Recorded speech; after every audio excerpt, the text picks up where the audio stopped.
est-ce que ton téléviseur fait du blooming? Non. Voilà. Hop. Est-ce que c'est un téléviseur couleur? Oui. Est-ce que c'est une résolution 4K? Non. Et ben voilà. OLED 8K. Boum. Et voilà, c'est moi le champion. Si toi aussi t'as envie d'être le meilleur dans les technos de TV, regarde cette vidéo. Ouais, d'accord. Il est nul ce jeu. Et yo, bonjour à tous, c'est Benji, bienvenue sur la Cobra TV. Aujourd'hui, nous allons parler des différentes technologies d'affichage qu'on retrouve sur les téléviseurs actuels et à venir. LED, mini LED, full LED, LED Edge OLED, QD OLED, MLA OLED, QLED, QNED, What? Non mais attends, sérieusement, il y a autant de trucs que ça? Au bout d'un moment, il va falloir s'arrêter parce que plus personne n'y comprend rien à vos trucs. Je vais tout vous expliquer en vrai, franchement, c'est pas compliqué. Une fois qu'en fait on a fait le tri entre les vraies technologies et les appellations marketing des marques qui s'amusent comme ça un petit peu à semer la zizanie, eh bien vous allez voir qu'on s'y retrouve assez vite. Je vais essayer de faire simple, concis, pas trop long, parce que si j'en mets trop, ça pète la tête. Donc excusez les quelques raccourcis. Ce qu'il faut retenir, il y a deux grandes familles de technologies pour les TV actuelles. Vous allez entendre parler d'un côté de TV LED et de l'autre côté de TV OLED. Et dans chaque famille, il y a des petites versions, des petits remixes qui modifient un petit peu la techno pour améliorer la qualité d'affichage ou ajouter sa petite signature. Je n'inclus pas la troisième famille micro LED. Bien parce que cette technologie n'est pas du tout prête pour un lancement sur le marché cette année pour le grand public et ni dans un futur proche, je pense. Allez, on attaque la première famille, LED. Alors pourquoi ça s'appelle des téléviseurs LED alors qu'en fait il s'agit de dalles LCD? Quoi? Les LED c'est en fait des LCD? Eh ouais mon petit. Il faut savoir que la technologie LCD a été introduit dans les téléviseurs à partir des années 2000. Pour vous rappeler brièvement ce qu'est la technologie LCD, il s'agit de cristaux liquides logés au milieu de deux plaques de verre qui vont s'ouvrir, se fermer, les cristaux liquides, pour laisser passer la lumière à travers différentes couches, dont des filtres de couleur rouge, vert, bleu, pour vous afficher un pixel. La techno LCD, c'est une technologie passive, elle ne fait pas de lumière. Et donc, pour activer ces cristaux liquides, on a besoin d'une source de lumière à l'arrière, c'est le rétroéclairage, pour venir allumer les pixels devant. Alors, je ne vais pas entrer plus dans les détails de comment les cristaux se tournent, la polarité, tout ça, parce que franchement, on s'en fout. Et voilà, c'est pas un cours de chimie que je vous fais, ni d'électronique. Je ne vais pas vous apprendre à construire un téléviseur. Mais si je vous explique ça, eh bien, c'est pour vous dire que la source de lumière placée à l'arrière a évolué dans le temps. On est passé de tubes fluorescents, des gros trucs, à des LED, des diodes électroluminescentes qui prennent en fait beaucoup moins de place, qui offrent plus d'intensité lumineuse, qui permettent d'obtenir de meilleurs contrastes et de meilleures couleurs. Voilà, c'est magnifique. On est un peu avant les années 2010, on est comme des fous avec ça. Et donc, à partir du moment où on a utilisé des LED en source lumineuse, pour le rétroéclairage, eh bien on a appelé ça des téléviseurs LED. Voilà, ça fait plus nouveau et tout ça, mais en vrai, eh bien, ça devrait s'appeler toujours des téléviseurs LCD. Mais bon, c'est comme ça. Ensuite, vient les différentes configurations de LED. Le rétroéclairage LED, en fait, n'a cessé de se perfectionner dans le temps pour offrir une qualité d'image toujours plus précise, plus dynamique, plus lumineuse. On va donc distinguer différents types de téléviseurs LED. En 1, le LED Edge. Edge sur le bord. Donc ça veut dire que la bande de LED sont positionnées sur les bords du téléviseur. C'est la technologie la moins coûteuse utilisée sur les entrées de gamme de TV LED, comme par exemple un Samsung Q60B, un LG Nano 82. Donc les avantages, le prix, ça permet d'avoir un téléviseur super fin, forcément il n'y a pas un gros équipement à l'arrière. Par contre, côté inconvénient, la répartition du rétroéclairage sur la dalle, pas toujours homogène. Les noirs sont peu profonds, c'est un petit peu laiteux. Ça peut également entraîner des effets de clouding. Donc ça, c'est des sortes de nuages grisâtres qu'on peut voir apparaître sur un fond noir. À savoir que Samsung propose sur certains modèles une version un petit peu plus évoluée, c'est le Dual LED. Alors là, on passe de une bande de LED à deux bandes de LED sur les côtés. Il y en a une pour les couleurs froides, l'autre pour les couleurs chaudes pour améliorer la tonalité des couleurs. Ensuite, on retrouve le Direct LED, aussi appelé Full LED. Alors ici, les diodes LED sont réparties sur la totalité de la dalle pour plus d'homogénéité et de puissance lumineuse. Cela dit, ça manque encore un petit peu de précision pour l'affichage des zones claires et sombres et on peut faire face à du blooming. Ça, c'est le halo lumineux qui peut entourer des objets clairs sur une scène sombre. Voilà, donc c'est une techno qu'on peut retrouver plus sur les milieux entrée de gamme de téléviseurs LED comme le Sony X89K, Samsung Q80B par exemple. Ensuite vient le local dimming. Alors ça, c'est une technologie qui va être associée principalement aux TV Full LED, mais également on peut le retrouver sur des LED Edge. Alors ici, en fait, on monte d'un cran parce que les LED du coup sont gérés par zone et en fait les zones sont indépendantes. Elles sont capables de s'éclaircir ou s'obscurcir de manière dynamique pour s'adapter à l'image affichée. Ça permet ainsi d'obtenir des noirs plus profonds, des contrastes améliorés, plus beaux pics lumineux, tout ça, vous offrir un plus beau rendu sur les contenus HDR. Sur ce type de modèle, en fait, la montée en gamme s'accompagne souvent par une augmentation du nombre de zones à l'arrière. Évidemment, plus les zones sont resserrées et plus l'image sera fine. À savoir également que le processeur du télé joue un rôle très important sur la qualité de la gestion de ces zones. Donc oui, c'est beau, mais le blooming reste un sujet. Forcément, les zones sont plus grandes que les LED, donc impossible d'être précis lorsqu'il s'agit d'afficher une ligne blanche sur un fond noir. En plus, la forte luminosité du dispositif LED à l'arrière n'aide pas non plus à masquer ce défaut puisque, comme ça envoie fort, ça déborde un petit peu sur les côtés. Du coup, nouvelle technologie, on va réduire la taille des LED. Le mini LED fait son apparition pour le public en 2021. C'est tout récent. Et écoutez, en fait, c'est tout comme le Full LED, comme je vous expliquais précédemment. Vous avez une grille de LED derrière l'écran, mais plus petite, des LED mini, 40 fois plus petites que les LED traditionnels. Encore une fois, en fait, on resserre le contrôle de la luminosité, on gagne en précision. Mais ces mini LED sont toujours soumis à un contrôle par zone. Donc, oui, toujours aussi difficile d'afficher une ligne blanche, un texte blanc sur un fond noir de façon extrêmement précise.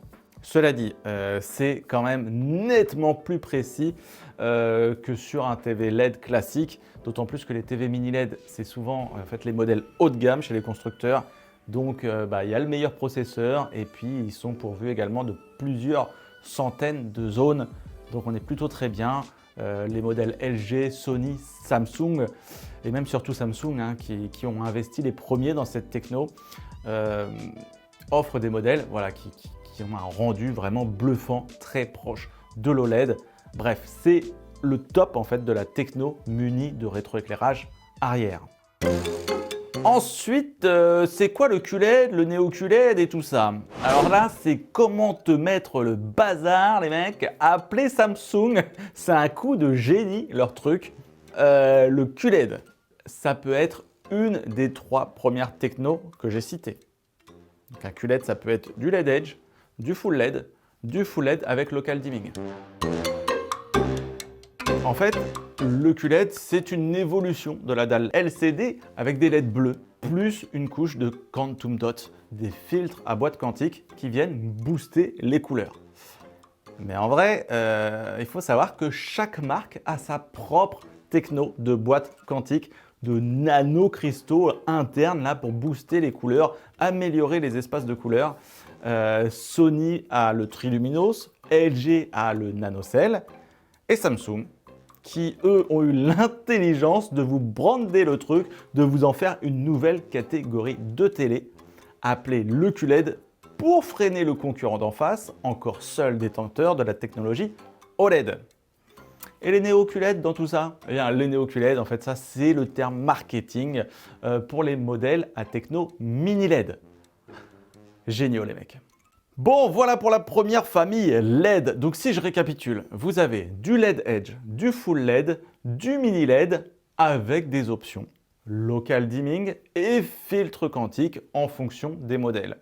Les avantages, durée de vie, forte luminosité qui permet de pouvoir l'installer dans son séjour sans être gêné par les lumières ambiantes. Les inconvénients, les angles de vision et la gestion des contrastes et des lumières plus ou moins fines, vous l'aurez compris, en fonction du level du truc et la consommation, car le rétroéclairage consomme un peu plus que la deuxième famille.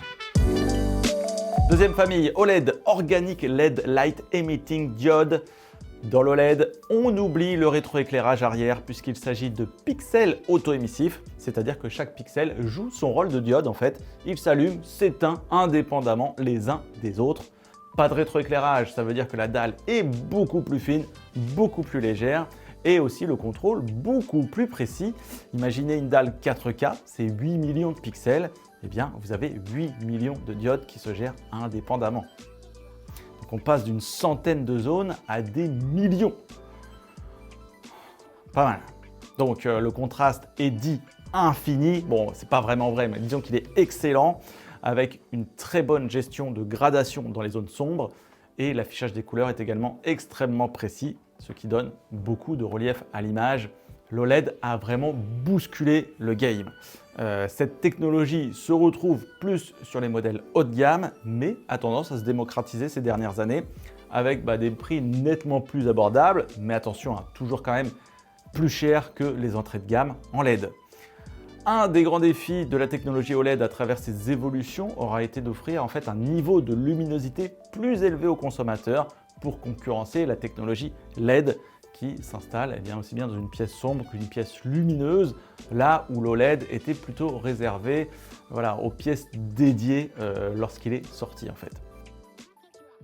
Et oui, parce qu'en fait, il faut prendre en compte que les diodes étant organiques, elles peuvent s'abîmer dans le temps et si elles chauffent trop, elles peuvent brûler et donc marquer l'écran. Vous avez sûrement dû entendre parler du phénomène de marquage qui a, oui, c'est vrai, quand même touché les premiers modèles sur le marché. J'ai un oncle qui a un des premiers modèles. Je peux vous dire que toutes les chaînes qui regardent sont incrustées sur les côtés de l'écran. Bref, aujourd'hui, avec du processing, avec des procédés comme le nettoyage de dalles, le décalage de pixels et la détection de logos, eh bien, on parvient de meilleurs résultats. On peut ainsi booster les pics de luminosité qui atteint d'année en année de nouveaux records pour vous offrir plus de confort, même dans des séjours lumineux. Donc oui, l'OLED surpasse la techno LED sur plusieurs points, hormis la perception du mouvement. Oui, parce qu'il faut prendre en compte que les pixels offrent également un rafraîchissement instantané de l'image, ce qui peut marquer un petit peu plus les saccades lorsqu'on regarde un film en 24p, là où le LED offre un petit flou de transition plus confortable. Mais bon, vous en faites pas, ça se règle dans les réglages, on peut fluidifier tout ça. Alors, l'OLED évolue. Et oui, il a été introduit par LG et s'est imposé chez tous les constructeurs, Sony, Pana, Philips et d'autres, sauf Samsung qui est entré dans le jeu un petit peu plus tard, l'année dernière, en 2022, avec une techno maison QD-OLED. C'est toujours du pixel auto-émissif, mais c'est une autre conception de la techno. En fait, ils vont remplacer les sous-pixels qui étaient filtrés par des couleurs RVB plus un blanc par des filtres quantiques, les Quantum Dot, qui vont nous offrir des sous-pixels RVB purs, donc une meilleure couverture encore de l'espace colorimétrique. Donc voilà, juste sachez que cette techno, elle a été adoptée par Sony pour leur modèle haut de gamme. Cette année, LG réagit avec une nouvelle technologie OLED, MLA OLED, qui fait intervenir des micro-lentilles pour accentuer la luminosité de façon naturelle sans faire chauffer les pixels. Ça s'annonce très efficace et cette technologie sera adoptée bien sûr sur les téléviseurs LG, Panasonic et Philips sur les modèles haut de gamme évidemment. Le Battle 2023 sera donc MLA OLED versus QD OLED et nous ne manquerons pas de couvrir cet événement. Allez, avant de terminer, un petit mot sur la technologie micro-LED qui, contrairement à ce qu'on pourrait penser, eh bien, n'a pas de rétroéclairage LED à l'arrière. Voilà pourquoi appeler des TV LCD des TV LED, ça met le bazar. Voilà, on essaye de mettre en avant des technologies qui n'existent pas encore, et puis quand elles arrivent, qu'est-ce qu'on utilise comme mot? Il est déjà pris. Bon bref, LED, Light Emissive Display, tout comme l'OLED, sans le O, sans le organique. Ici, les LED sont réduites à la taille de pixels et chaque LED donc, se gère indépendamment, comme sur le LED. Donc, en gros, c'est un petit peu le meilleur des deux mondes. Vous avez donc une durée de vie de fou, la possibilité d'envoyer beaucoup de luminosité, mais genre vraiment beaucoup de luminosité. Quand on va tourner un micro LED, je peux vous dire que ça flash. Tout en gardant le contraste excellent de l'OLED, puisque chaque LED est capable de s'éteindre. Ce n'est plus géré par zone. Oui, mais voilà, il faut comprendre que réduire les LED à la taille de pixels pour rentrer dans une dalle de 55 pouces ou 65 pouces et en mettre donc 8 millions pour une résolution 4K, c'est de l'orfèvrerie. Et c'est pour ça que pendant pas mal d'années, on ne voyait que des modèles de 100 pouces. Et puis, bien sûr, ça coûte extrêmement cher à la production, ce qui amène le prix du pouce à 1000 €.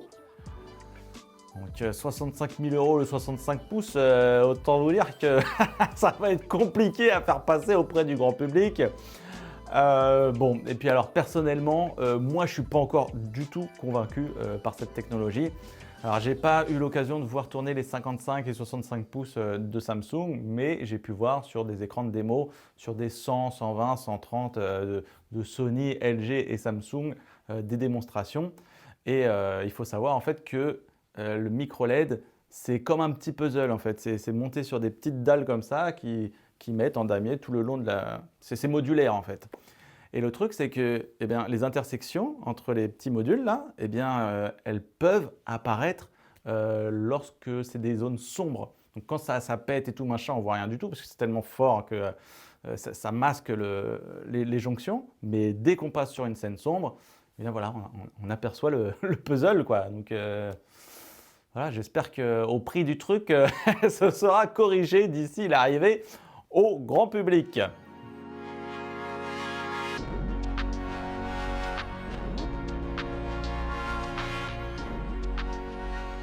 Bon, vous voilà au fait des dernières technologies de TV. Vous allez pouvoir choisir votre téléviseur comme ça, bien tranquillement. Donc vous l'aurez compris, LED plus abordable, avec rétroéclairage à l'arrière, donc un peu plus épais, bon confort lumineux, moins fragile, fiabilité prouvée dans le temps, avec au top la techno mini LED.